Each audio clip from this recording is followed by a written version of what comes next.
कहावत चीन को लेकर सिद्ध कर दी है कि तू डाल डाल तो मैं पात पात, यानी कि चीन ही अकेला चालाक और होशियार नहीं है। रूस ने S-400 तो दिया चीन को, लेकिन उसमें भी कर दिया बड़ा गेम। वहीं भारत के सैटेलाइट ने चीन की कौन सी खुफिया जानकारी बाहर निकाल ली? आखिर भारत सीमा पर क्यों भेज रहा है T-90 टैंकों को? तो अमेरिका को जवाब देने के लिए चीन ने उसके दूतावास के साथ क्या किया? आइए जानते हैं इन खबरों को विस्तार से। अभी तक हमने देखा था कि पिछले महीने 59 चीनी एप्लीकेशनों को भारत ने बंद कर दिया और इस एप्लीकेशन में टिकटॉक भी शामिल था। अब ऐसा कहा जा रहा है कि एक नई लिस्ट बन रही है जिसमें लोकप्रिय गेमिंग ऐप पबजी, शाओमी का जिली, अलीबाबा का अली एक्सप्रेस के अलावा रेसो और टिकटॉक की मालिकाना कंपनी बाइट डांस का एक और ऐप यू लाइक शामिल है। मामले के जानकार बतलाते हैं कि सरकार इन सभी ऐप को कभी भी बैन कर सकती है या हो सकता है कुछ को करे और कुछ को ना करे। हालांकि केंद्रीय गृह मंत्रालय ने इसके बारे में कोई प्रतिक्रिया नहीं दी है, लेकिन आधिकारिक सूत्र यह कहते हैं कि समीक्षा जारी है और जिसका मकसद उन चीनी एप्लीकेशनों की पहचान करना है और उनकी फंडिंग का पता लगाना है। इनमें से कुछ ऐप सुरक्षा कारणों को लेकर शिकायत में आई गई हैं, वहीं कुछ के बारे में डेटा शेयरिंग और निजता की चिंता को लेकर आगाह किया गया है। वहीं जो सैटेलाइट भारत की तिब्बत वाले क्षेत्र में गई थी, उसने काफी बड़ी जानकारी जुटाकर लाई है। डीआरडीओ द्वारा बनाया गया यह उपग्रह एमीसेट ने चीन के कब्जे वाले तिब्बत के ऊपर से गुजरते हुए चीनी सेना के ठिकानों की टोह ली है। तिब्बत में अपने कब्जे वाले हिस्से में चीन ने सेना का भारी जमावड़ा जुटाया है। डीआरडीओ ने खुफिया उपग्रह की तस्वीरें और मिले सिग्नल का ब्यौरा जारी किया है और ऐसा कहा जा रहा है कि भारत का जासूसी उपग्रह शनिवार रात को चीन के कब्जे वाले तिब्बत के ऊपर से गुजरा था। इस उपग्रह ने चीनी ठिकानों के बारे में अच्छी जानकारी जुटाई है। एमीसेट ने जिबूती में चीनी सेना के ठिकानों के बारे में भी सूचनाएं दी है। यह चीनी सेना का पहला विदेशी सैन्य अड्डा है जहां चीन ने 3 युद्धपोत तैनात किए हैं। वही खबर यह है कि हिमाचल में मोरंग घाटी क्षेत्र के आखिरी गांव के पास चीन ने 20 किलोमीटर सड़क बना ली है। वहीं यह भी कहा जा रहा है कि चीन ने अक्साई चीन के पास करीब 50,000 सैनिकों की तैनाती करी है। ऐसे में भारत भी कोई चांस नहीं लेना चाहता है और भारत की तरफ से भी बड़ी तैयारी की गई है। पहली बार एक squadron T-90 missile firing tank APC और एक 4,000 सेना की टुकड़ी दौलत बेग ओल्डी में तैनात की गई है।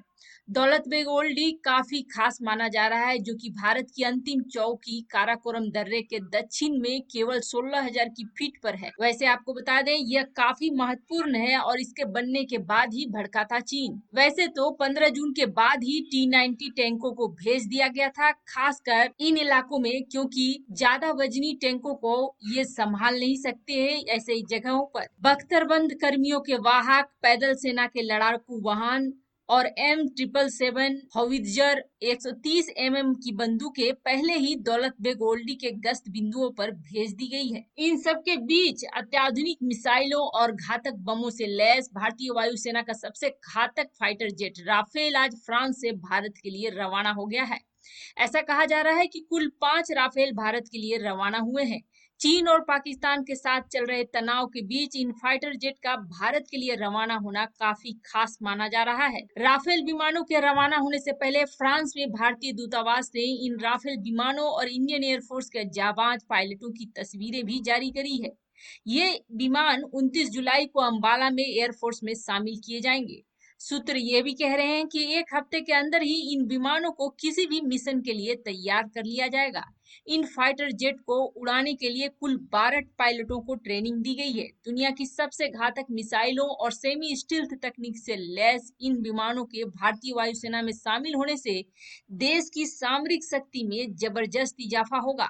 भारत आने वाले राफेल फाइटर जेट्स में दुनिया की सबसे अत्याधुनिक हवा से हवा में मार करने वाली मिटियोर मिसाइल भी लगी होंगी। राफेल जेट फ्रांस के मेरिजनाक से भारत उड़कर आएंगे। भारतीय वायुसेना ने इसके लिए पूरी योजना तैयार कर ली है, क्योंकि रास्ते में ये फाइटर जेट कई देशों की सीमाओं से होकर भारत के जामनगर पहुंचेंगे। राफेल विमान फ्रांस से भारत तक का सफर पूरा करने के दौरान लगभग 1000 किलोमीटर प्रति घंटे की गति से उड़ान भरेंगे। हालांकि राफेल की अधिकतम स्पीड 2222 किलोमीटर प्रति घंटा है। ये भारतीय विमान फ्रांस के अबू धाबी स्थित अल दाफ्रा स्थित हवाई ठिकाने पर उतरेंगे। करीब 10 घंटे की इस यात्रा के दौरान हवा में तेल भरने के लिए 2 विमान उनके साथ रहेंगे। ये विमान रात भर रुकने के बाद फिर भारत के लिए रवाना होंगे। इस यात्रा के दौरान 2 बार हवा में तेल भरा जाएगा। पायलटों को हवा में तेल भरने की ट्रेनिंग भी दी जाएगी। भारत में पहुंचने के बाद ये विमान अंबाला एयर स्टेशन पर पहुंचेंगे। राफेल के पहले बेड़े को 17 गोल्डन एरो स्क्वाड्रन के पायलट उड़ाएंगे।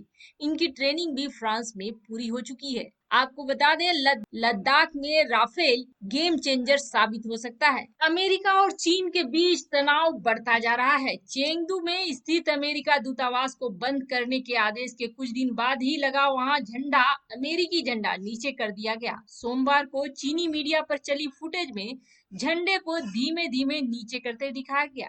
दोनों देशों ने एक दूसरे पर राष्ट्रीय सुरक्षा को खतरे में डालने के आरोप लगाए। पिछले कुछ हफ्तों से अमेरिका और चीन के रिश्ते पूरी तरीके से बिगड़ गए हैं। चेंगडू दूतावास को बंद करने का फैसला चीन ने अमेरिका के ह्यूस्टन में दूतावास को बंद करने के जवाब में लिया। चेंगडू से अमेरिकन को कब तक बाहर जाना है, इसकी कोई डेडलाइन वैसे तो साफ नहीं थी, जबकि ह्यूस्टन में चीनी दूतावास के कर्मचारियों को 72 घंटे का वक्त दिया गया था। शनिवार को दूतावास के सामने से अमेरिकी प्रतीक चिन्ह को हटाते हुए देखा गया। शनिवार रविवार के बीच कई ट्रक दूतावास आए और बड़े बड़े बैग्स उन पर लादे गए। बीजिंग का कहना था कि चेंगडू दूतावास को बंद करना अमेरिका के उलूल जुलूल कदमों का जवाब देने के लिए बहुत जरूरी था। सुबह एक खबर आई थी जिसके बाद काफी निराशा हुई थी रूस और चीन को लेकर। उस खबर में यह था कि रूस ने S-400 की दूसरी डिलीवरी भी चीन को कर दी है।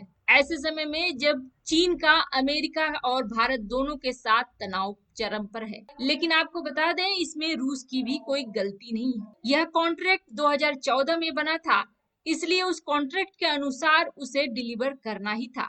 लेकिन अब कहानी में ट्विस्ट डाल दिया रूस ने, और रूस ने इस बार बड़ा ही झटका दिया है, जिसको जानने के बाद आप यही कहेंगे कि ऐसा लगता नहीं है कि रूस चीन की तरफ है। चीन को एक और करारा झटका लगा है। रूस ने सतह से हवा में मार करने वाली S-400 मिसाइलों की आपूर्ति पर रोक लगा दी है।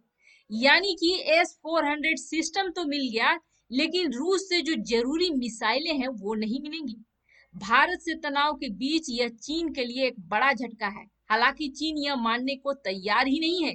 चीनी अखबार सोहू में कहा गया है कि रूस ने मिसाइलों की आपूर्ति को फिलहाल रोक दिया है, तो कुछ हद तक हम यह कह सकते हैं कि यह चीन के हक में है, क्योंकि हथियारों की डिलीवरी का काम बड़ा जटिल होता है। वैसे आपको बता दें, ये तो अपने आप को दिलासा देने के लिए है। अखबार में आगे यह भी कहा गया है कि चीन को ट्रेनिंग के लिए सैन्य कर्मी और टेक्निकल स्टाफ भेजने पड़ते, वहीं रूस को भी हथियारों की सेवा में लाने के लिए बड़ी संख्या में अपने टेक्निकल लोगों को बीजिंग भेजना होता, जो कि अभी के दौर में काफी मुश्किल काम हो गया है। रूस द्वारा मिसाइलों की आपूर्ति बंद किए जाने के बाद चीन की तरफ से यह कहा गया कि रूस को यह निर्णय मजबूरी बस लेना पड़ा, क्योंकि वह नहीं चाहता है कि कोरोना से निपटने में लगी चीनी कम्युनिस्ट पार्टी का ध्यान भटके। वहीं एक सैन्य राजनीतिक सूत्र ने रूस की न्यूज एजेंसी टास को बताया कि 2018 में चीन को S-400 का मिसाइल का पहला बैच मिला था। S-400 वायु रक्षा मिसाइल प्रणाली को रूस में अपनी तरह की सबसे एडवांस प्रणाली मानी जाती है, जो कि 400 किलोमीटर की दूरी और 30 किलोमीटर की ऊंचाई तक लक्ष्य को भेद सकती है। अब रूस ने यह फैसला ऐसे समय में लिया है जब हाल ही में उसने चीन पर जासूसी का आरोप लगाया है। बावजूद इसके दोनों देशों के बीच लंबे समय से अच्छे रिश्ते हैं। टास के मुताबिक रूसी अधिकारियों ने Saint Petersburg Arctic social sciences academy के अध्यक्ष वालेरी मिटको को चीन को कुछ खुफिया दस्तावेज सौंपने का दोषी पाया था। इसके बाद से ही दोनों देशों में कुछ हद तक तनाव देखने को मिली है। वैसे आपको बता दें, बिना मिसाइलों के चीन के लिए तो यह खोखला डब्बा हो गया, यानी चीन उसका लेकर करेगा क्या।